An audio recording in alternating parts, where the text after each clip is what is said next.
بسم اللہ الرحمن الرحیم الحمد للہ رب العالمین والصلاة والسلام علی سید الانبیاء والمرسلین وعلی آلہ واصحابہ اجمعین اما بعد فقد قال اللہ تبارک و تعالی فی القرآن المجید اعوذ باللہ من الشیطان الرجیم بسم اللہ الرحمن الرحیم وما اصابکم من مصیبت فبما کسبت ایدیکم ویعفو عن کثیر صدق اللہ العلی العظیم۔ محترم بزرگوں اور عزیز ساتھیوں، دنیا کا سارا نظام چلانے والا تنہا اللہ ہے، اور اس نظام کے چلانے میں اللہ کے ساتھ کوئی شریک نہیں ہے۔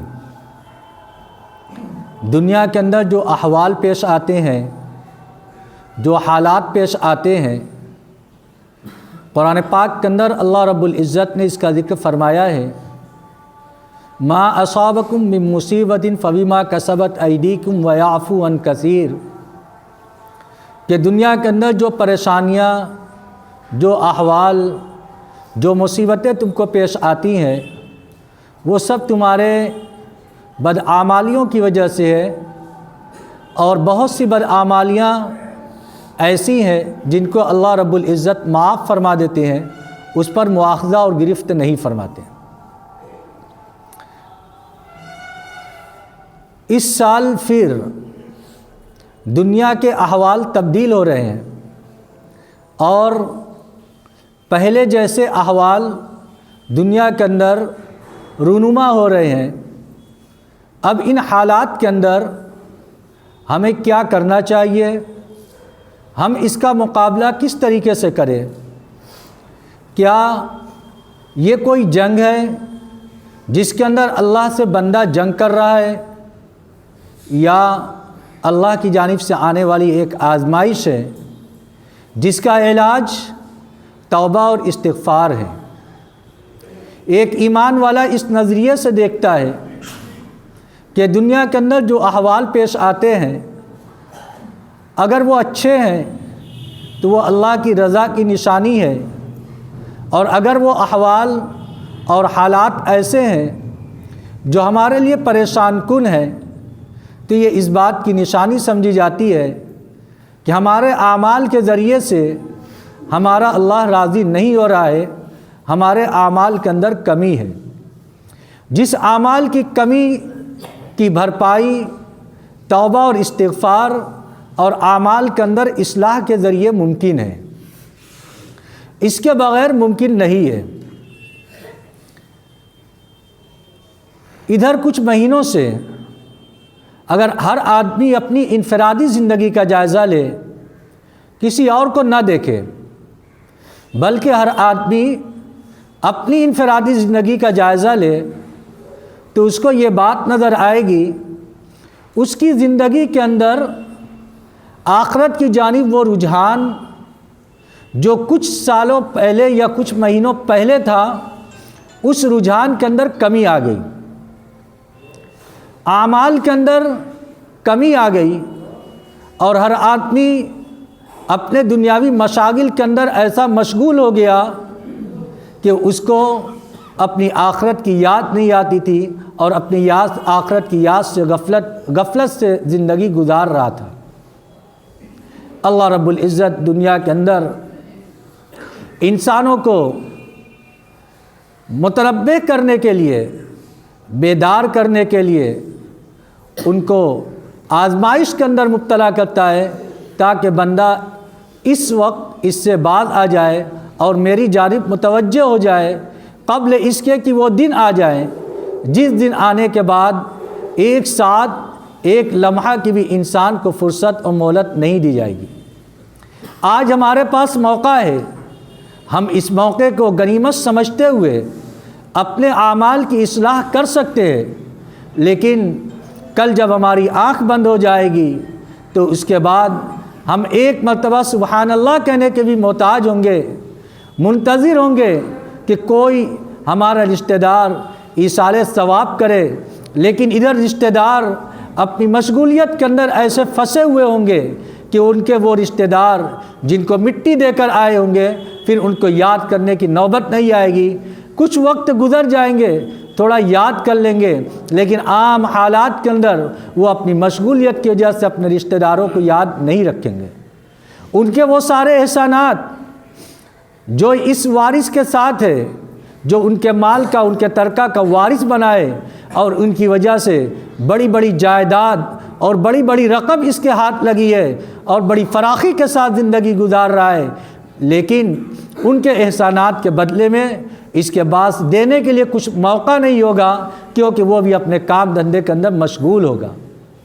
قبل اس کے کہ وہ دن آئے ہم اپنے آپ کو متنبہ کریں اور بیدار کریں کہ ہم کس لیے دنیا کما رہے ہیں، ہم کس لیے دنیا کی زندگی گزار رہے ہیں.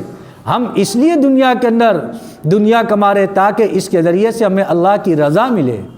ہم اس لیے زندگی گزار رہے ہیں تاکہ اس کے ذریعے سے ہمارا اللہ ہم سے راضی ہو جائے. ہمارے پاس فراخی ہوگی تو اللہ رب العزت کی جانب سے بہت سے مواقع ملتے ہیں، خیر کے راستے ملتے ہیں، جہاں پر آدمی مال کے ذریعے سے اللہ کی رضا حاصل کر سکتا ہے. اللہ رب العزت وہ نعمت عطا فرمایا ہے، اس کی بنیاد پر اس کو استغنا حاصل ہوگا اور اس کی بنیاد پر وہ آخرت کے اندر آخرت کی جانب متوجہ ہوگا. دیکھیے صحابہ کرام رضوان اللہ علیہ مجمعین کے مزاج اور ہمارے مزاج میں. اللہ کے نبی صلی اللہ علیہ وسلم نے ایک مرتبہ صحابہ کرام سے پوچھا کہ وہ کیا حال ہوگا جب تمہارے پاس درہم و دنانیر کی بارش ہوگی اور روپیے پیسے کی فراوانی ہوگی. صحابہ کرام نے کہا اے اللہ کے نبی اس وقت تو ہم بہت مزے میں ہوں گے، کیونکہ دنیاوی فراوانی کی وجہ سے ہمیں اس کی جانب تاکنے کی ضرورت نہیں ہوگی، ہم اس وقت صرف اور صرف اللہ کی یاد کے اندر لگے رہیں گے.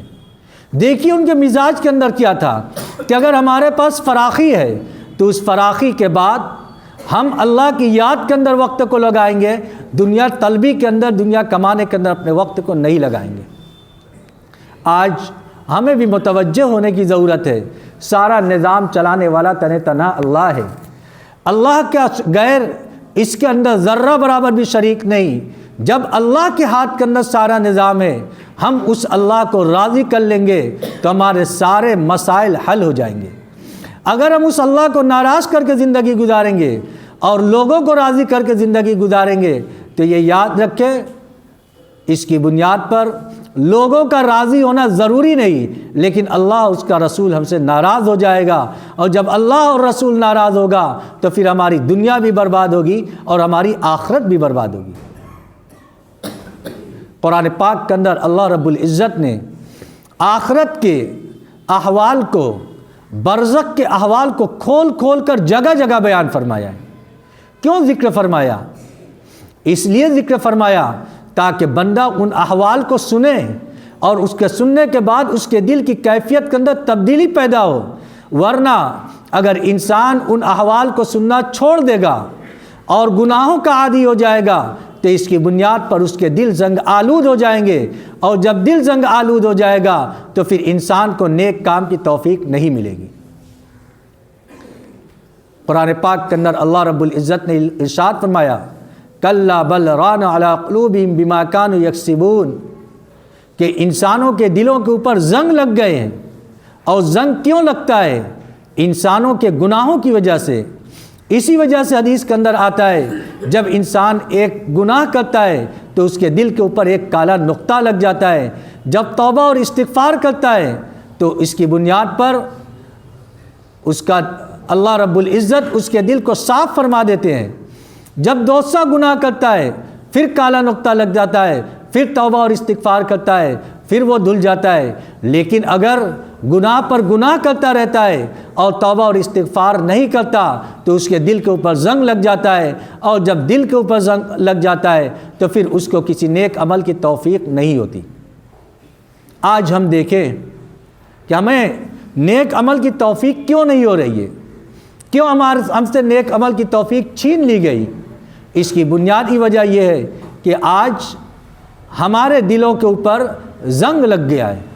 گناہوں کا زنگ لگ گیا ہے، جس کی بنیاد پر ہمیں نیکی کی اہمیت اور اس کی اہمیت کا اندازہ ہمیں نہیں لگتا، اور یہ ایمان کے ضعیف اور کمزور ہونے کی نشانی بھی ہے۔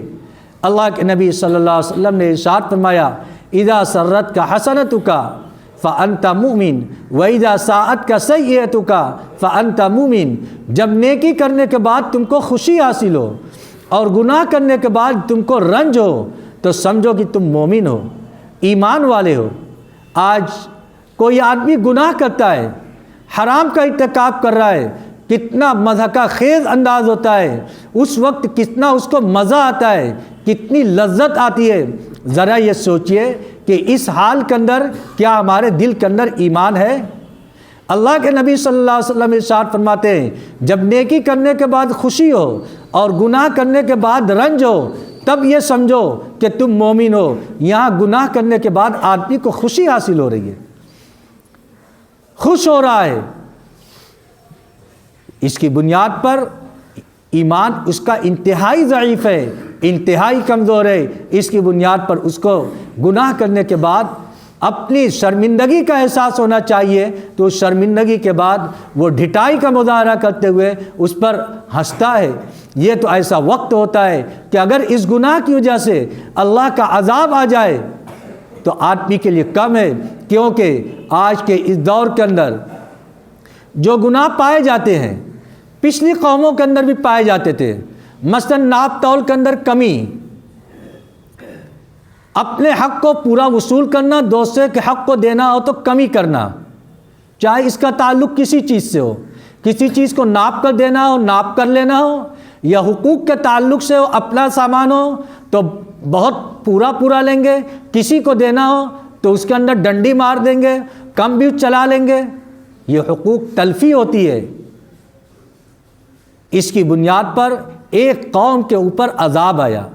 حضرت شعیب علیہ السلام نے اپنی قوم کو یہ سمجھایا، وزنوا بالقسطاس المستقیم، سیدھا تولو، پورا تول کر دیا کرو، اس کے اندر کمی بیشی مت کرو۔ حضرت شعیب علیہ السلام اپنی قوم کو بار بار سمجھاتے رہے اور ان کی قوم ان کی دشمن ہو گئی، اور حضرت شعیب علیہ السلام کی بات کو ماننے کے لیے تیار نہیں۔ اللہ رب العزت کی جانب سے اس قوم کے اوپر عذاب آیا، ساری کی ساری قوم اس عذاب کے اندر ہلاک ہو گئی، برباد ہو گئی۔ اب سوچئے قوم شعیب جس گناہ کی بدولت ہلاک اور برباد ہو گئی، آج ہم اس گناہ کے اندر مبتلا بھی ہیں۔ اللہ رب العزت نے ہمیں باقی رکھا ہے۔ یہ تو آقائے نامدار سرکار دو عالم صلی اللہ علیہ وسلم کے صدقہ طفیل میں ہے کہ آپ نے یہ دعا فرمائی تھی کہ میری امت کو اجتماعی طور سے کبھی ہلاک مت کرنا۔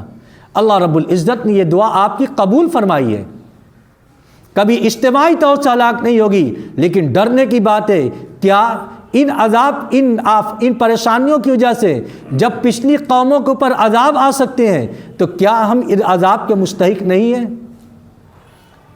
ہم ان عذاب کے مستحق ہیں۔ لہذا ابھی بھی اللہ رب العزت نے ہمیں موقع عطا فرمائے، یہ زندگی عطا فرمائی ہے سنبھلنے کے لیے۔ جب آدمی راستہ چلتا ہے، چلتے ہوئے ٹھوکر لگتی ہے تو فوراً چوکنا ہو جاتا ہے، سنبھل جاتا ہے، پھر آگے دیکھ کر چلتا ہے۔ اللہ رب العزت کی جانب سے اسی طریقے سے پکڑ آتی ہے، کبھی کسی طریقے سے آتی ہے، کبھی کسی طریقے سے آتی ہے۔ اس وجہ سے آتی ہے تاکہ بندہ اللہ کی جانب رجوع کرے، توبہ اور استغفار کرے، نمازوں کا اہتمام کرے، اپنے اوقات کو اللہ کی یاد کے اندر لگائے، نہ کہ دنیاوی مشاغل کے اندر اپنی مشغولیت کو بڑھا دے یا دنیاوی تذکرے کے اندر اپنے آپ کو لگا دے۔ جب ان چیزوں کے اندر اپنے آپ کو لگا دے گا تو اس کی بنیاد پر آخرت سے غافل ہوگا۔ اللہ رب العزت ہم سب کو آخرت کے مناظر کو مستحضر رکھتے ہوئے نیک کام کرنے کی توفیق عطا فرمائے۔ وآخر دعوانا الحمد للہ رب العالمین۔